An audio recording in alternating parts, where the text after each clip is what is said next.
мен бір өзім таныстырып кетейін деген жаңадан болғанда көптеген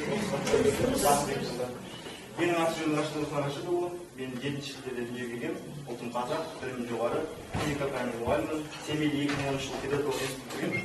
Мамандығы физика пәнінің мұғалімімін. Қазіргі таңда еңбек өтілім 10 жыл. Осы мектепте істеп жатқаныма 9 жыл болды.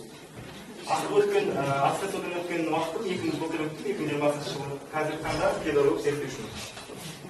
Мен бірінші өзімнің жетістіктерімді біраз көрсетейін дегем. Жетістіктер дегенде енді қаймағын көрсетейін дегем. Озаттар Қазақстан білім саласы үздіктерінің энциклопедиясына енген былтырлары. Одан кейін биылғы жылы ең білімді ұстаз 2020 жылы 7-ші халықаралық олимпиадасының жеңімпазы болды. Және осы Ыбырай Алтынсариннің жаңағы юбилейный дейді ғой, юбилейный жаңағы медаліне ие болды. 2019 жылы жастар арасында жас ұстаз деген номинацияға ие болдым. Бұл жылдары өздеріңіз білесіздер, Біржан есімге қатысып жүріп жатыр. Сол кезде берген болатын жаңағы ішкі саясат. Сол кездегі жаңағы жетістіктерім. Келесі менің жаңағы мұғалім болып қалыптасып, ары қарай бір шабытталған жаңағы оқушым осы оқушы болған. Бұл оқушы негізі принципті оқушы негізі, бірақ та компьютердің бәрін жаңағы сықылдап бәрін орындап отырады. Сол бұл баланың қасиетін білгенде мен ойладым, бұл баладан бір ғылыми жоба жасап көрейін. Мен вообще жасап көрмедім, жас маманмын 2011 жылы. Бірақ жыл ғана мұғалім болған. Сол осы екі бала екеуміз жаңағы лабораторияға кіріп көптеген нәрселерді қопарып, моторчиктерді алып айтып кетіп бір жоба жасаған болатынбыз. Сол жобадан біз жаңағы ауданнан бір орын алдық, одан облыстан бір орын алдық. Одан кейін жаңағы неменен республикадан грант алған болдым. Осы Әсетбек сырын жаратқан жігер ғылыми жоба сайыстарында жаңағы аудандық облыстық кезеңінде жаңағы екінші орын алған болатын, ауданнан грант алған. Құсайын Дархан деген баланы білесіздер, былтыр бітірген. IT маманы болып қазір студент болып жүр. Бұл бала жаңағы ғылыми жобадан жет оқып жүрген кездегі құттасы бар. Жет оқып жүрген кезде барып жаңағы облыстан екінші орын алған болатын.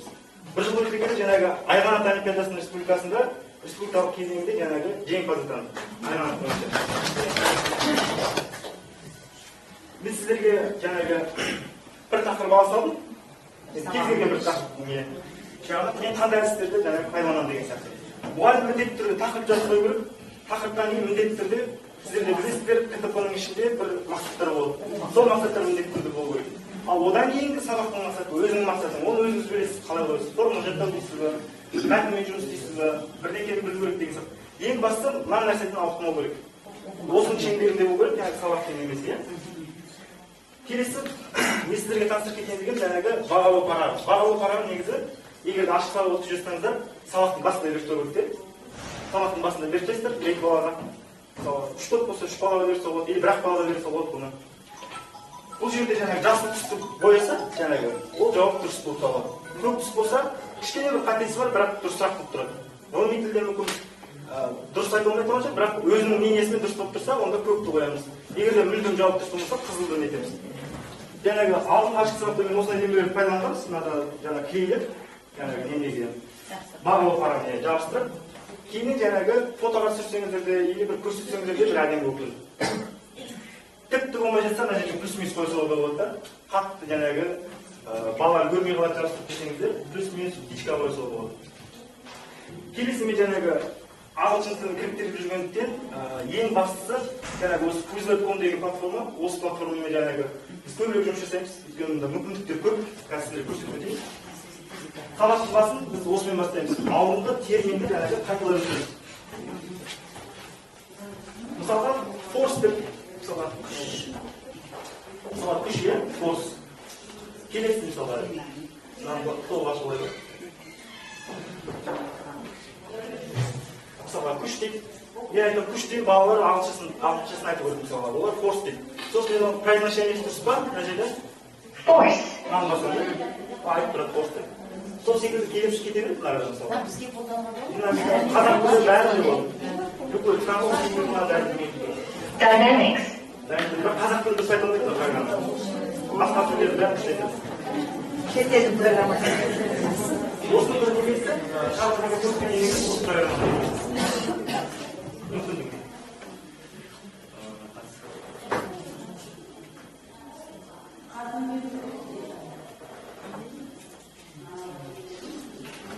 Мысалында заучение деген бар.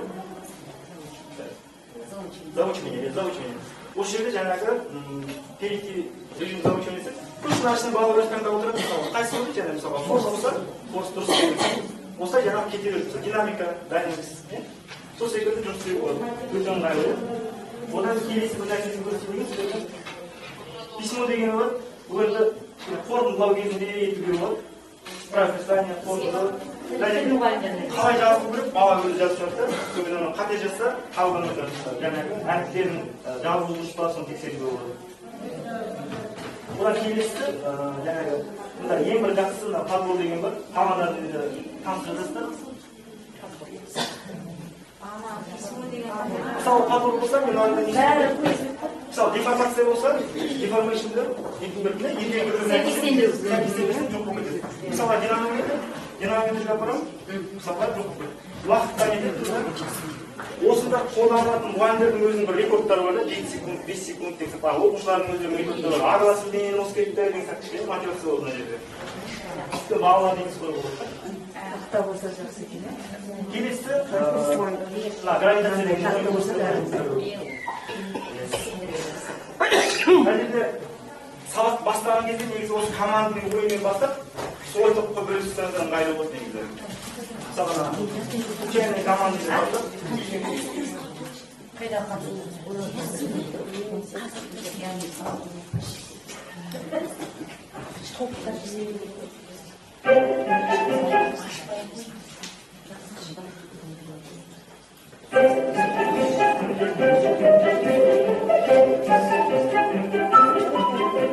мысалы, бала өзінің соткасымен кіріп, номерларды теріп, осы сайтқа кірсе көз өтіп лайық деген. Жаңағы ойын ойнау болады, немесе көркөт ойнайтуға болады.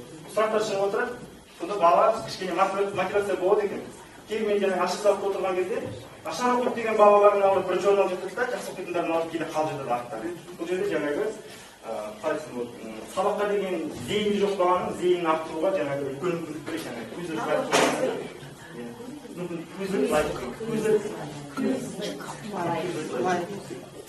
негізінде ойын көмейдегі бір уақыт кетіп болады, ойын көмейді сіздерге. Личный консультация жаздыңдар десейші. Консультация жазыңдаршы қазір, кім деп көреді? Толық жазып бәрі осы ішінде ғой, бір платформа ғой бәрі. Қазір жазып деп көріңізші, сіздердің аттарыңыздан шықты. көрінбейді бізге. Интернетмен көріңіздер ме? Надо скачать, да, сначала? Қалай жазып үлкен тақтаға жазсашы.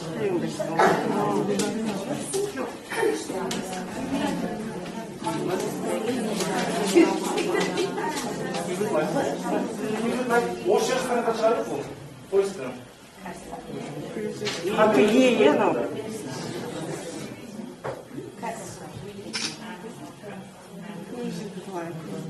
А балалар соткамен өседі. Соткамен өседі. Ыңғайлы. Жойніне дейінгі басарсы. Аты жөнін жазыстар деді.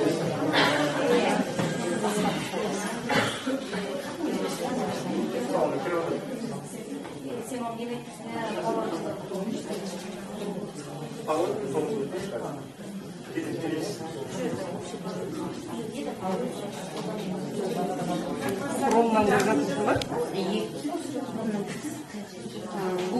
Бала дейді, 945-0044 деген.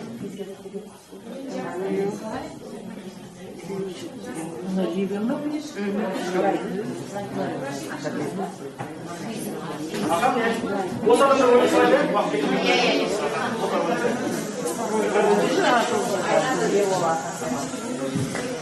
бұлар екі топқа бөлінді, боксерлер командасы. Сіздерге үш сағат шықтыңыз ба, біреу таңдау болады. Өздеріңіз таңдау өтті. Нәтижесін көрсетіп отырмыз.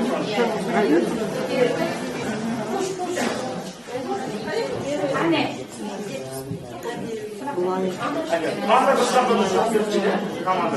Бұда бар ғой, сіздер команданың балаларына бірге отыру керек арада. Әйтсе болмайтын бірге отыру керек. Мысалы, санда командасы орнатырында бірге отырады. Өткен жауап, төрт топтың біреуінде ғана болды. Сөзін çalıştı, sizde çıkmak yok. Türkiye'de götürmek. Ana kişi kızın kronolojik yazın basacak mı? İkramcı kaçtı.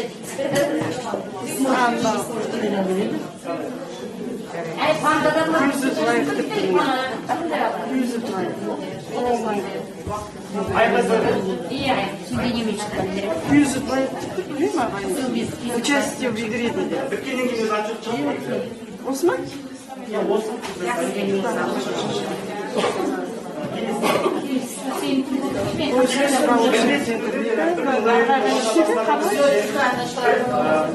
Бір яғни ағылшын тілін білдіргендіктен маған бір видео көрсету керек болады да, сол тақырып бойынша жаңағы ағылшынша бір видео көрсету керек болады.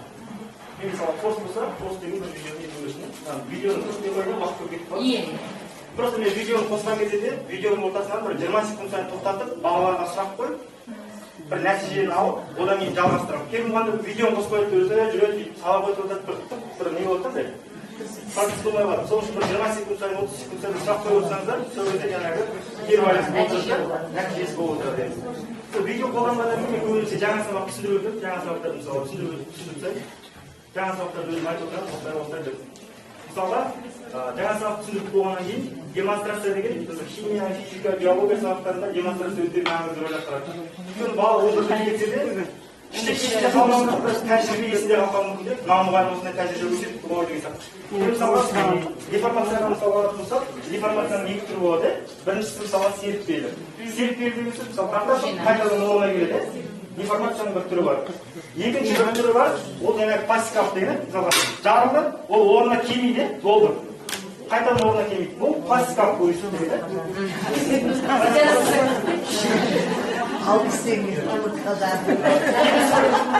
Келесі бір демонстрация бұл тақырыпқа кейін көрсету жаңағы эффектілер болсын деп тоқтаған болатын негізі.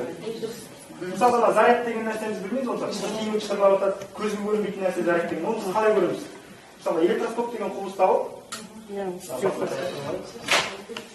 жаңағы жүн теріге екеуіміз керек, сосын барып мынаны тигізетін болсақ, қолға аламыз. Неге теріліп тұр деген сұрақ қоямын да, оқушыларға. Оқушылар ойлайды, неге бұл стрелка болып кетті? Значит, мен плюс заряд бердім, мына ортасында темір де плюс, стрелка да плюс болып тұр. Плюстен плюс тебіледі ғой. Сондықтан бұл жаңағы еттен. Мына сұлтаншық деген нәрсе, мысалы зарядты көруге болады, бірақ мына көп беру керек дейді.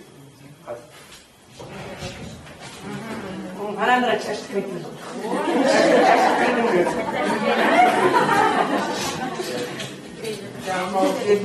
Бәріміз физик боламыз ғой, өте физика жасап. Кеттік Руслан. Өзім бір демонстрация оқушы заряд осындай нәрсе екен ғой. Балаға неге келіп кетіп жүрді? Бәрі бір заряд қалған, бәрі. Сондықтан бір-біріне теріп жаңағы. Ник жоғары көтеріп қойшы. Сарыны да көтеріп қойшы, шашып керек. Салыстырмалы ол сары. Сары өшіп тұру керек. Олар теріс басқа зарядпен етіп болады.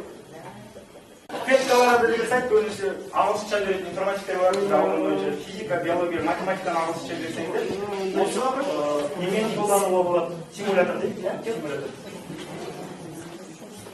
Мысалға, ұстау дейді, мысалға.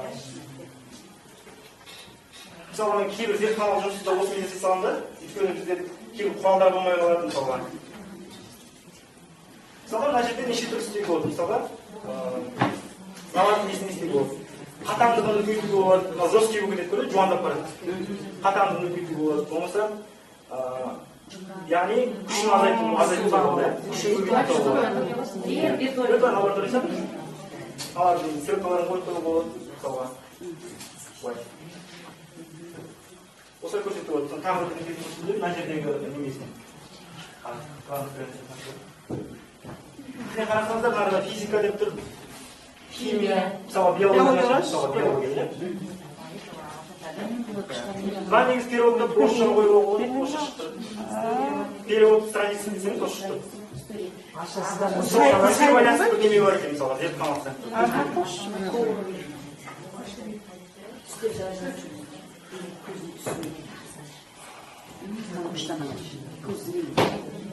FET деген программа не?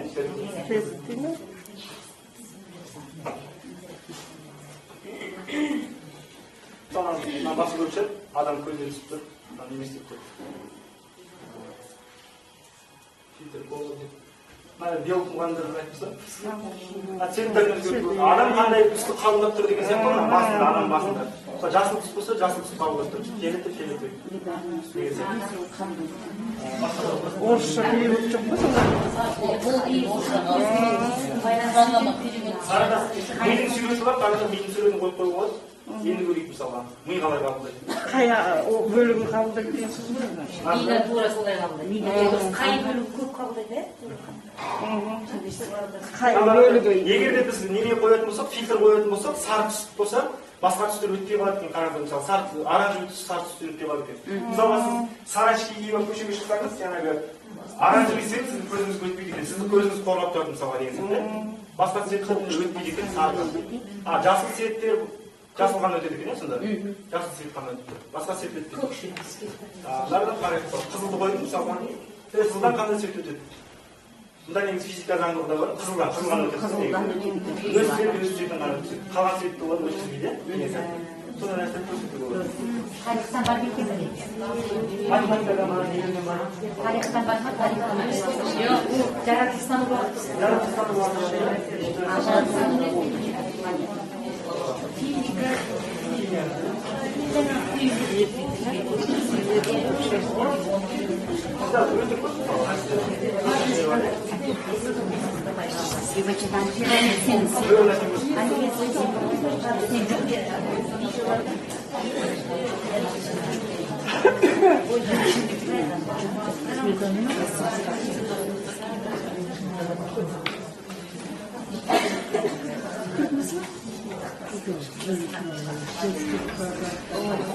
Мысалы, жаңағы заряд деген былай сөз болып қарашы. Мына жерде шоу чарж деп тұр, яғни зарядтарды көрсетеміз. Мен көрсетпеймін, біз балаларға айтамын мысалға. Мысалы, өзіміздің жүннен жасалған свитерға шарды қойдым. Одан кейін стенаға неттім, стенаға жабыспады, баяғы ойын жүрді балалар, сол жабыспады. Неге жабысады? Балалар түк айта алмауы мүмкін. Кейбіреулері бір-екеуі ғана білуі мүмкін. Енді мен айтамын, мен сіздерге қазір көрсетемін деймін мысалға. Зарядтарды қойып қоямын. Мен көрсетемін арада мысалға. Мен көрген кезде мен теріс зарядтарды шарға жинап алдым. Стенаға жабыстырған кезде ол плюсымен жабысады. Меспен плюспен бірден тартады да, соң кейін жабысып тұр ол деген сияқты. Соң балалар, солай екен ғой деп мысалға. Соны бірінші көрсетпей жасап алып, сосын барып көрсетсеңіз, балалар кішкене болады. Стенаны көрсетпеуге болады мысалға. Стенаны көрсетіп, балалар басында стенаны көрсетпей жасау болады, балалар мысалға білмей қалады деген сияқты. Сондай нәрселер ішіне көп не тәжірибелер. Молекулалар ішіне байланысты. Одан кейін сабақта мысалы демонстрация көрсеттім, мысалы мен камерадан көрсеттім, мысалға видеоны көрсетіп алдым, сабақ түсіндірдім. Одан кейін негізі Крил әдісінің ең бір жақсы немесі осы true false-ты көп ойнатып көріп, true false. Ағылшын мұғалімдер біледі, true false көп ойнатып көрсетеді. Ашық сабақ көрсеңіздер сіздер үлгермей қаласыздар да, чтобы 2-3 минуттың арасында тез көрсеттім, баланың физика болғаннан кейін мен жаңағы есеп шығартамын ғой, біреуін қазақша шығарту керек, оятуға барып, қазақша міндетті шығарту керек, одан кейін бір есепті мысалға ағылшынша шығартам деген сияқты. Ағылшынша өздері шығарады деген сияқты. Одан кейін әдістері бар, мен сіздерге әдістер көрсетейін.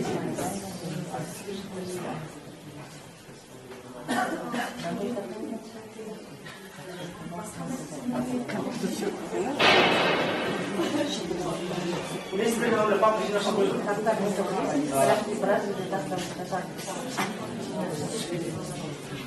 Бұл папканың ішінде сіздерге 50 әдіс деген бар. Мысалға, одан кейін активитилар бар ішінде. Classroom language бар, ағылшын мұғалімдерінде балалар бар. Негізі ең алғаш ағылшынша берген кезде балалардың мақталарға негізі жазып тұрса керек екен.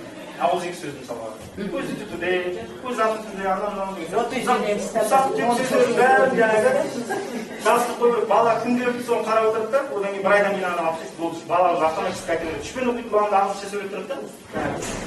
Одан кейін немелер бар. Мұнда бір екі деген бөліп.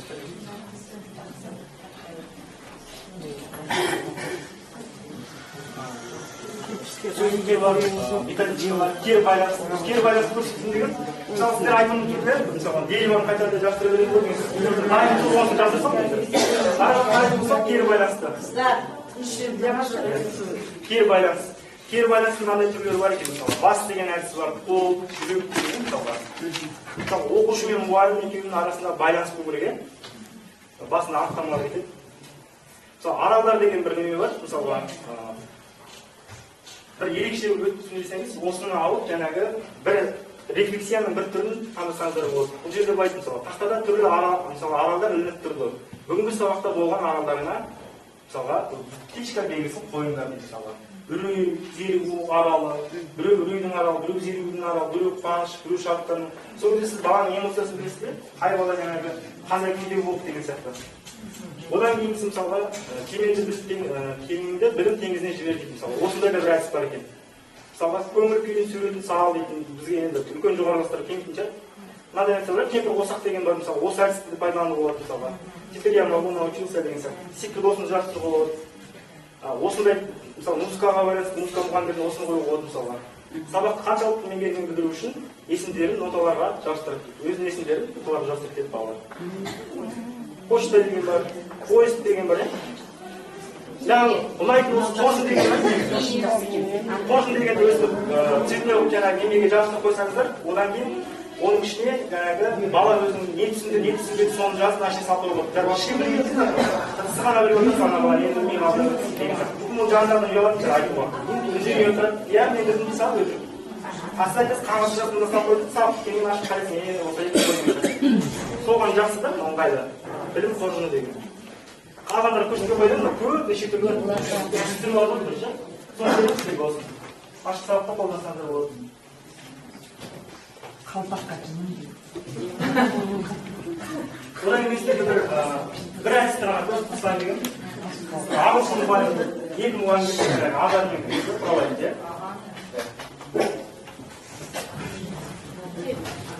Көп әдістер бар, бірақ өзіме осы әдісті ұнайды. Почему-то осы әдісті көп қолданады. Мысалға, былай смотришь деген жаңағы мухобойка бар. Екі адам екі жақта болады, ашық. И бір адам, бас санайтын бір адам бұл керек, бір оқушыдан сайлап қойырсыздар. Сол мен мысалы айтамын, динамика дейіп алып, сіздер көрсетіп көрсіздер. Кім бірінші жүрді, соған баға беріп көрсіздер. Көтеру. Тарту. Итеру. Сандыру. Күш деген сақ, сек айтып отырсыз, қазақшасында айтасыз, ағылшыншасында отырады да. Мұхабойка дейсіз ба? Негізі, мұхабойка. Бұл алайын капитан командаларын шығарып болады, болмаса бар ғой, екі қатарға сап отырғызып болады бүкіл балалар. Бір ағыз ғана ұрады, бұл кетіп қалады. Бір ағыз ғана ұрады, кетіп қалады. Сол кезде жаңағы соны бүкіл балалар бағалап жетесіздер, екі қатарға сап отырғызып қойсыздар, бірақ сөз айтамын, солар динамикада қойып, мысалға ұрады, кете береді балалар. Орын алса береді. Келесі солай кетесіз қой.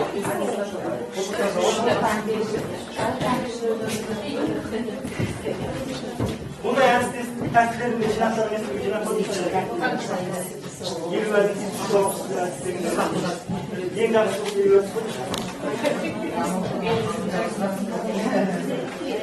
әдіс тәсілдер қалай қолданады, не істейсіздер бәрі жазып тұрды, описание.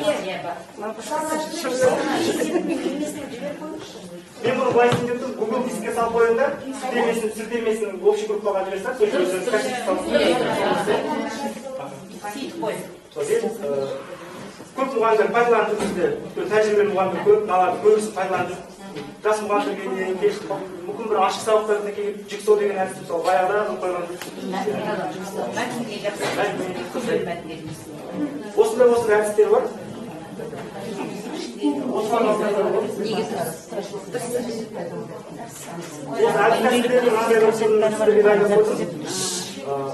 Бұл әдіс тәсілдерді саны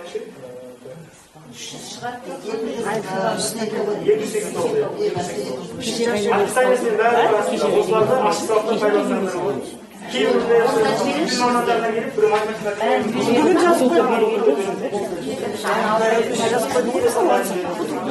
қалжындай ма?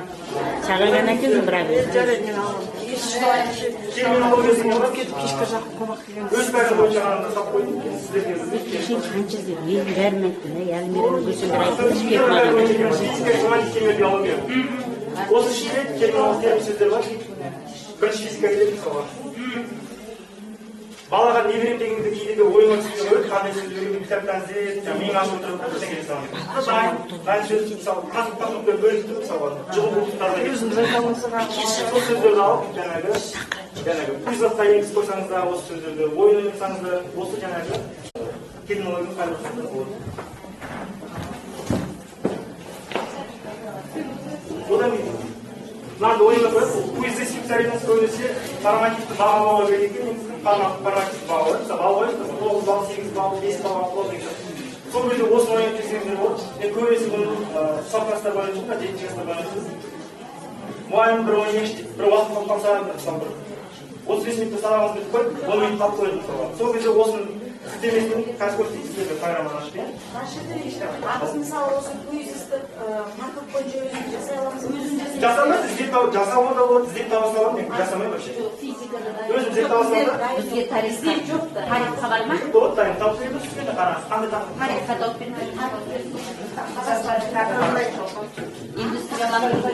индустрияландыру. Тарих не? Жақсы бұл. Класын жастыңыз, класымен шығып тұрады. Мысалға, мында классик живой ойнату болады. Бірақ сіздерде интерактивті тақта болмаса класста сіз қалай живой ойнатасыз, айта аласыз ғой. Сондықтан сіз назначить домашнее задание деп басасыз ба мынаны. Сосын арада приписывать дейсіз. Приписывать. Сосын арада поделиться ссылкой деген жерде басыңыз конфет етіп қалды. Сосын бір WhatsApp-пен Алматы WhatsApp-ына жібере саласыз. Или ана бір баланың WhatsApp-ына алсақ, осы өздері группалар бар классының. Сосын классының группасына жіберіп, и соны орындайды өздері. Оларға ойын түрінде ол ашылып тұрады, ойын сақтап тұрады. Кім қатысып жатыр, өздері көріп отырады, олар соперниктер көріп отырады. Кім алға кетіп барады, артқа кетіп барады деген. Сосын бір жақсы нәрсесі да отчетларында қараңыздар. Мен алдында ойнаттым, қарасам 4 күн бұрын, 5 күн бұрын айтқан ойындар бар, қараңыздар. Мына жерде отчетін көруге болады, анықтап көруге болады отчетін. Мысалға, бір секунд. Міне қараңыздар. Балалар қалай жауап береді? Мына сұраққа вообще бірінші сұрақта көбісі қателік көрді. Значит, ол тақырыпты сен балаға үйрете алмадың деген сөз ғой. Мен мысалға, өзімді мысалға. Мысалға 8-ші сұрақты балалардың көбі білмей қалды. Значит, сол жерде біз ақсап отырмыз деген сөз. Сол жерге кішкене көбірек келесі сұраққа жұмыс жасау керек деген сияқты. Мысалға. Мына сұрақ мысалы оңай болған сияқты, үшінші сұрақ бәрі жауап береді. Сөйтіп талдау болады. Сосын сұрақтарды мысалы көріп тұрады, қараңыздар. Неше бала, неше сұраққа қалай жауап береді? Дәл осы программаның бір ұнағаны отчеты бар екен де, отчеты күшті шығады екен.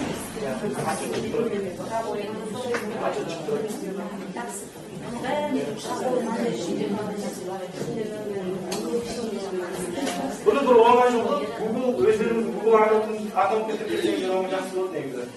Паролыңызды қосаңыздар болады, зайдыңыз через Google аккаунтқа сразу кіргізеді. Кейбір паролыңызды қалады, мен оңай ауыстырдым ғой паролды. Google аккаунтқа қойып, там жақсы болды мысалы. Осы компьютермен кірсем де, үйде кірсем де осының бәрі ашылып тұрды менде. Через Google, да? Через Google. Emailimiz Gmail.com менен. Email бермейді. Бәрі сұрайды ғой. Мен сіздерге сайттар дайындап қойдым, араласып. Quizlet жаңағы, Quizlet лайф, Quizlet жаңағы. Сосын мен өзім пайдаланбай, бірақ ағылшын, орыс тілі, қазақ тілі мұғалімдеріне керек деп ойлаймын. Бірақ филдегі генератор, стартер пропущенный буквы деген бір неме бар екен. Оны мен өзім білмеймін, сізге көрсете алмаймын бәз. Мыналардың ішінен бүйтіп көрсеңіздер болады. Бұнда бір күшті бір сайт бар, пазл мейкер, осыны бір көрсетіп жіберейін сіздерге. Сосын айтайын. Нам бәрін берейін сіздерге. Компьютерлармен көмесіне осы да бірақ.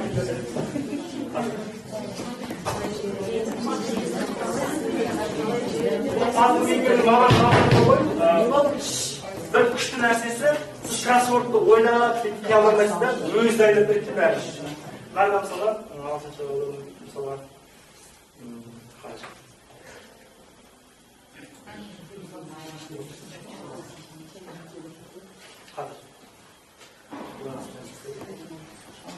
логика кіре болып негізі. Сосын болды, мына жерде неме көп болады. Бір сөз жазсаңыз, мысалға, 10 сөз жазып қойсаңыз, ана өзі сіздерге құрастырып береді, жаңағы немені. Кроссвордты өзі құрастырып береді, сұрағында өзі шығарып береді. Көп береміз, 5-6 сөз. Сен жазып қаласың, өзі жазып береді. Неме деген? Пазл мейкер. Пазл мейкер деген. Пазл мейкер нәрсе. Осы күшті программа ашық сабақтарда қолданылады. Кликерс деген көп оған қолданған бәрі біледі жаңағы. Бұл браузерсте бар, ол бар еді. Зигбрейт, мысалы, телефонмен жаңағы. Тест керек. Зигбрейт сол жақсы негізі. как ол жаңағы өз істері как ол бірақ оның отчеты неге күрделі жаңағы оңай бәрібір отчет болмайды соны кітап кітаптар бар он часть кітап жоқ мен скачать етіп аламын да оқушыларға жібере салдым мысалға он часть кітап жазбаймыз мысалға физикада олар жаңағы электронмен жаңағы ұрып жатыр мысалға сонда нио деп тұр ғой мысалға мао деген сияқты негізі нио тио дегендер ғой олимпиада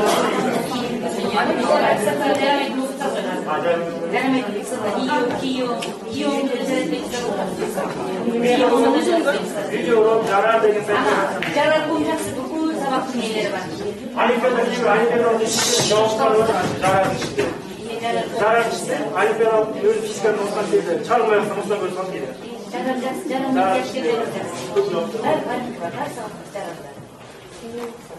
Бұл сабақ қорытындылай келе былай істеуге болады. Басынан бастап қорытындылап тұрсаң, сабақтың басы бар, сабақтың ортасы бар, сабақтың соңы бар.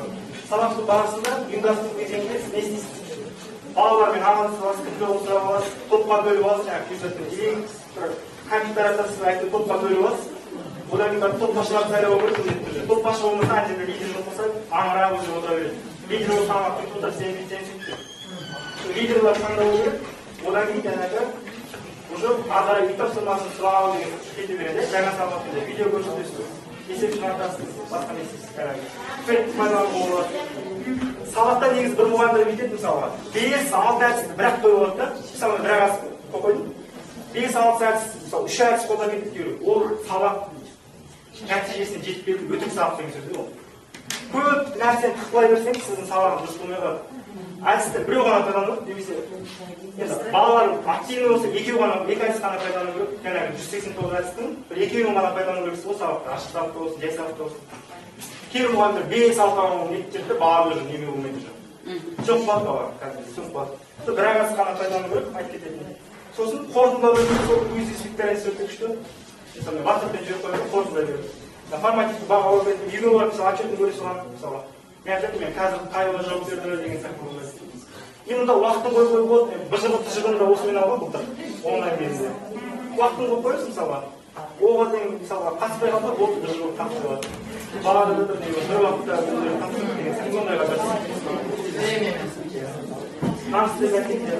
сөйтіп сабақ қорытындылайды, рефлексиясы болу керек сабақпен, кері байланысын жасайсыз, үй тапсырмасын бересіз, сонымен сіздің сабағыңыз аяқталады. Сосын сабақ біткеннен кейін бағалау парағы бар емес. Бағалау парағына компьютер командаларында мына балаға 10 бойынша көп ашық сұрақтарда қателіктер болады. Бала бағалайды, маған 5 қойдым, анаған 5 қойдым дейді. Мұғалім иә сен бір үштікте кетіп қалды, дұрыс емес. Сен неге оған 5 қойдың, қалай 5 болды? Мүмкін ол өтірік қойып тұрма, сен корректор ететін көріпсің міндетті түрде, коррекция болу керек. Мына балаға мен шу қоятын жоқ, сен кішкене артық қойып қойыпсың деген сияқты болу керек ашық сұрақтарда. Мұғалім сен дұрыс қойып күшті болды дей салып, ол уже сабақ дұрыс болмай қалып сөз. Коррекция болу керек, корректор ету керек. Сол жерін ғана айтқым келіп тұрсыз. Мұғалімнің бағасы басымдық. Мұғалімнің көзқарасы басымдық болу керек. Әйтсе балалар өзіне жақсы баға қоя береді, 90 аяғын бәрі әкеліп шығу керек. Тексеріс дегенде сізде 30%, 40% баға қойып ашылады. Сөзі кішкене өзіңіз корректор етесіз.